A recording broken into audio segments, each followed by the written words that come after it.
नमस्कार, चंडीगढ़ से आपका स्वागत है। मैं हूं गौतम देव शर्मा। आइए सबसे पहले नज़र डालते हैं कुछ अहम खबरों पर।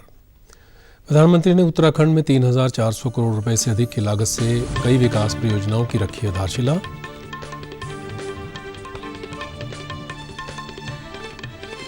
गृह मंत्री अमित शाह ने दिल्ली में राष्ट्रीय पुलिस स्मारक पर शहीद पुलिस कर्मियों को दी श्रद्धांजलि। चंडीगढ़, हरियाणा और पंजाब में भी शहीदों को किया नमन।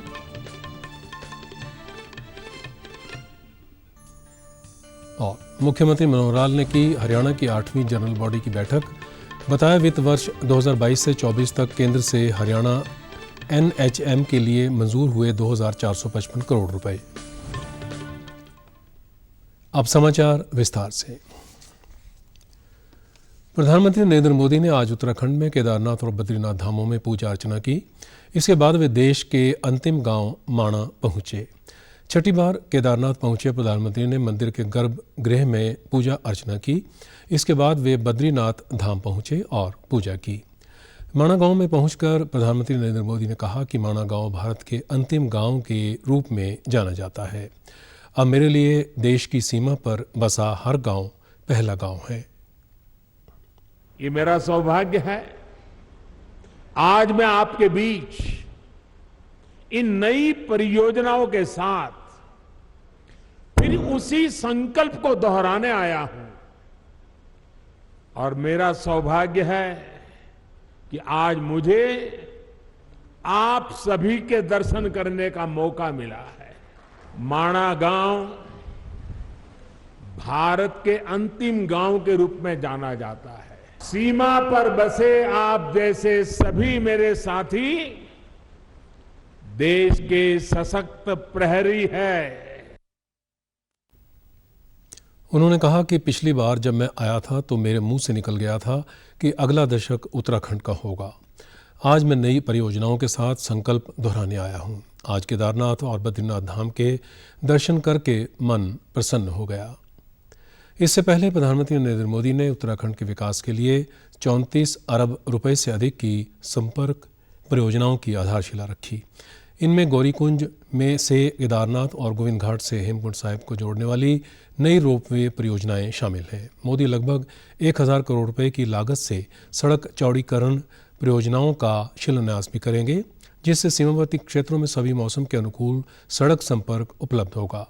इन परियोजनाओं से बढ़वाल क्षेत्र में संपर्क, धार्मिक पर्यटन को बढ़ावा मिलेगा। गृह मंत्री अमित शाह ने आज पुलिस स्मृति दिवस पर दिल्ली में राष्ट्रीय पुलिस स्मारक पर शहीद पुलिस कर्मियों को श्रद्धांजलि दी। इस दौरान उन्होंने कहा कि पिछले कुछ वर्षों में देश के आंतरिक सुरक्षा परिदृश्य में सकारात्मक बदलाव आया है। पिछले 8 वर्षों में पूर्वोत्तर, जम्मू कश्मीर और वाम उग्रवाद से प्रभावित क्षेत्रों में हिंसक घटनाओं में भी कमी आई है। देश भर के पुलिस फोर्स और CAPF के जवान अपने प्राणों की परवाह करे बगैर आंतरिक सुरक्षा और देश की सीमाओं की सुरक्षा को सुनिश्चित कर रहे हैं। इसी के कारण आज देश विकास के पथ पर आगे बढ़ा है। जिस प्रकार से समग्र देश ने सामूहिक रूप से एक प्रयास किया, इसमें मेरी पुलिस फोर्स के जवान सबसे अग्रसर रहे। गृह मंत्री ने कहा कि प्रधानमंत्री नरेंद्र मोदी के नेतृत्व में देश की आंतरिक सुरक्षा को मजबूत करने के लिए कई कदम उठाए गए हैं। देश में पिछले 1 वर्ष में 264 पुलिसकर्मियों ने बलिदान किया है, जबकि अब तक 36,059 बहादुर पुलिसकर्मियों ने प्राणों की आहुति दी है। वहीं चंडीगढ़ में सेक्टर 17 के थाना मैदान में शहीद पुलिसकर्मियों को सलामी देने के लिए कार्यक्रम का आयोजन किया गया। इस दौरान 2 मिनट का मौन रखकर उन्हें श्रद्धांजलि अर्पित की गई।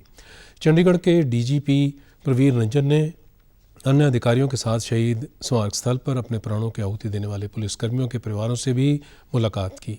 उन्होंने कहा कि देश के पुलिसकर्मियों के सम्मान में हर साल 21 अक्टूबर को पुलिस स्मृति दिवस मनाया जाता है। वर्ष 1959 में आज ही के दिन भारत चीन सीमा पर हुए हमले में केंद्रीय रिजर्व बल के 10 जवान शहीद हुए थे।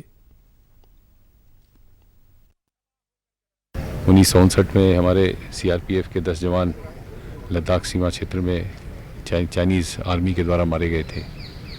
उसके बाद से हर साल हम लोग इस दिवस को पुलिस शहीदी दिवस के रूप में मनाते हैं और जितने हमारे पुलिसकर्मी अपनी सेवा के दौरान अपनी जान गंवा बैठते हैं, उन सबको हम याद करते हैं, उनको अपनी श्रद्धांजलि देते हैं और उनके परिवार वालों को हम आश्वस्त करते हैं कि उनकी जो कुर्बानी है, उनका जो बलिदान है, उसको हम व्यर्थ नहीं जाने देंगे। हम सब ये शपथ लेते हैं आज के दिन कि हम अपनी कर्तव्यपरायणता, अपनी सेवा निरंतर समाज को प्रदान करते रहेंगे और समाज की सुरक्षा के लिए, समाज में शांति के लिए हम निरंतर प्रयासरत रहेंगे।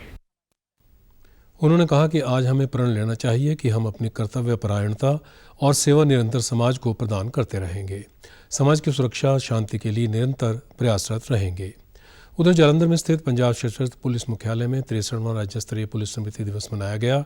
राज्य के शहीदों को श्रद्धांजलि देते हुए पुलिस महानिदेशक पंजाब गौरव यादव ने कहा कि पंजाब पुलिस एक असाधारण बल है जिसने शांति और अशांति के समय में देश की सेवा की।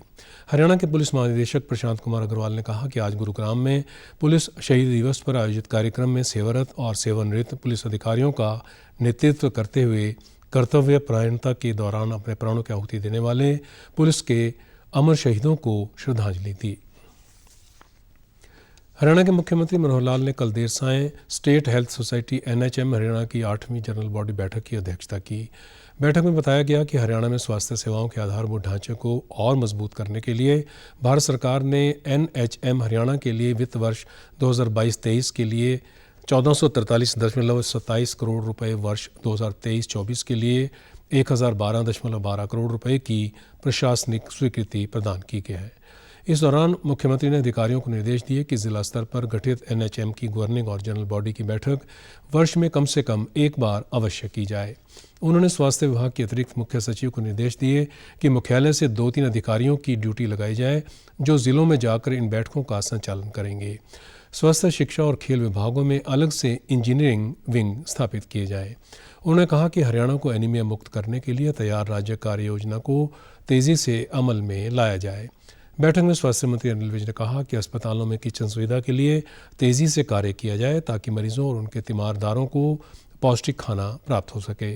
वहीं शहरी स्थानीय निकाय मंत्री कमल गुप्ता ने कहा कि प्रदेश में 23 नेत्रदान केंद्र स्थापित किए गए हैं। करनाल और नूंह में 2 नेत्र बैंक भी स्थापित किए जाएंगे। प्रधानमंत्री Ayushman Bharat health infrastructure mission के तहत हरियाणा के लिए वर्ष 2022-23 के लिए 110 करोड़ रुपए की राशि स्वीकृत की गई है। हरियाणा सरकार ऑटोमेटेड टेस्टिंग स्टेशन के जरिए वाहनों की फिटनेस जांच के लिए प्रदेश में 6 ऑटोमेटेड व्हीकल टेस्टिंग स्टेशन स्थापित करेगी। मुख्य सचिव संजीव कौशल ने वीरवार को चंडीगढ़ में सचिवों की समिति की बैठक की अध्यक्षता करते हुए कहा कि यह स्टेशन अंबाला, फरीदाबाद, हिसार, करनाल, गुरुग्राम और रेवाड़ी में स्थापित होंगे। इन स्टेशनों पर करीब 116 करोड़ रुपए खर्च होने की संभावना है। उन्होंने निर्देश दिए कि 1 माह में ऑटोमेटेड टेस्टिंग स्टेशनों के प्रारूप को फाइनल किया जाए ताकि जल्द से जल्द टेस्टिंग स्टेशनों को बनाने की प्रक्रिया आरंभ की जा सके। दिल्ली में चल रहे ऑटोमेटेड टेस्टिंग स्टेशन का भी दौरा कर वहां तकनीकी वाणिज्य पहलुओं का बारीकी से अध्ययन किया जाए। उन्होंने कहा कि भविष्य में स्क्रैप नीति को भी इन ऑटोमेटेड टेस्टिंग स्टेशनों से जोड़ने पर भी विचार हो रहा है। जिन वाहनों का इन स्टेशनों से फिटनेस परीक्षण नहीं होगा वे वाहन सीधे स्क्रैप में जाएंगे। बैठक में बताया गया कि वर्तमान में रोहतक में 1 वाहन फिटनेस स्टेशन संचालित है। इसके अलावा 6 और नए स्टेशन बनाए जाएंगे। यह स्टेशन आगामी 20 वर्षों के विजन के अनुरूप तैयार किए जाएंगे। यह स्टेशन 3 लेन, 4 लेन या 6 लेन में बनाए जाएंगे। इलेक्ट्रिक वाहनों की जांच के लिए भी भविष्य में कई नए उपकरणों को शामिल किया जा सकता है।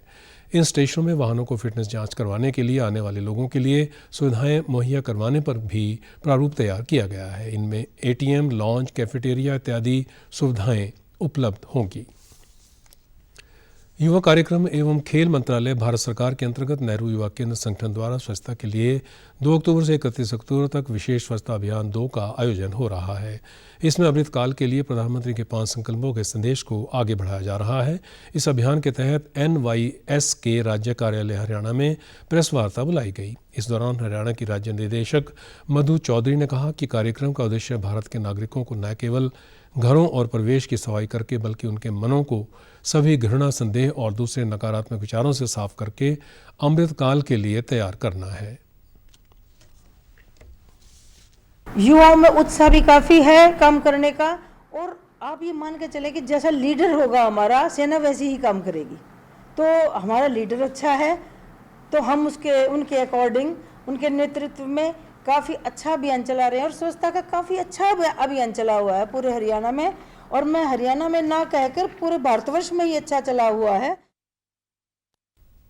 उन्होंने बताया कि यह अभियान प्रदेश के 22 जिलों के 6,862 गाँवों में चलाया जा रहा है। उपनिदेशक डॉक्टर GS बाजवा ने बताया कि कल भी हरियाणा के सभी गाँवों में मेगा स्वच्छता अभियान का आयोजन हुआ था। मौका मिला है कि हम अपने युवाओं को जोड़ सकें, हरियाणा के नेहरू युवा केंद्र संगठन को एक दिशा में और आगे बढ़ा सकें।